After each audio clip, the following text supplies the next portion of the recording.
এই যে আল্লাহ রহমতে যে কাডল ধরছে, কিন্তু সবচেয়ে বেশি কষ্ট লাগতেছে গো, কাডলে জুড়ি নাই, যে কাডল ধরছে মানুষ নাই, কিন্তু কাডল একদম উর্ফে থেকে নিচ পর্যন্ত কাডল ধরে রয়েছে, কিন্তু আমার মা নাই। বাড়িটা কি খা খা করতেছে, খালি বাড়ি, ঘরের মতন ঘর পড়ে রয়েছে, সব কিছু পড়ে রয়েছে, কিন্তু কষ্ট একটাই গো, খালি আমার মা নাই। হ্যাঁ, এটাই কষ্ট গো, এটাই কষ্ট। এই যে দিঘিটা, এই যে কি কাডল ধরছে, এই যে হুসেন,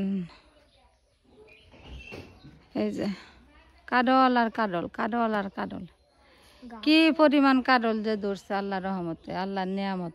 কিন্তু একটা মানুষও খাইবার নাই কাডল। কেরা কেরা আইব দুদিন পরে পরে কাডল নিতে, নিত তাল পইরা পইরা দুগিত নষ্ট হয়, কেউ নাই, ফল ফলান্তি খাওয়ার মানুষ নাই। ঠিক আছে, হইলে মানুষের কেরা একটা একটা করে খালি মানুষের দান হর লাগে, আর করার কিছু নেই। আমার বাপে থাকলে বস্তা বইরা বইরা আম কাডল লই গেছে।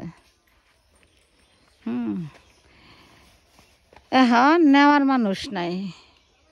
এই যে কিবা কাডল ধরে রয়েছে, এই যে কাডল, খাওয়ার মানুষ নাই, কিন্তু আল্লাহ গাছ বইরা ফল দেয়া থই দিছে, এটাই আল্লাহর নিয়ামত।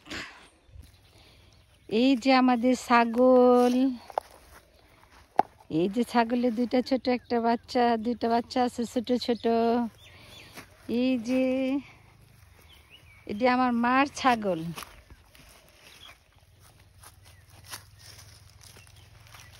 হোসেন একটু আদর করে দাও, সুন্দর করে আদর করে দাও তো।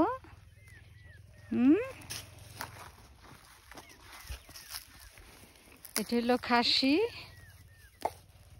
এটা ছাগল, এটা দুটা বাচ্চা। হোসেন যাও একটু ধরো, তুমি ছোট বাবুটাকে ধরো।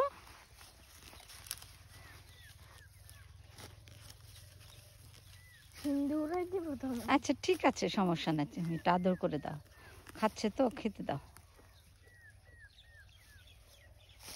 থাক থাক থাক, আসো। ভয় লাগে তোমার? আচ্ছা আসো, চলে আসো বাবা।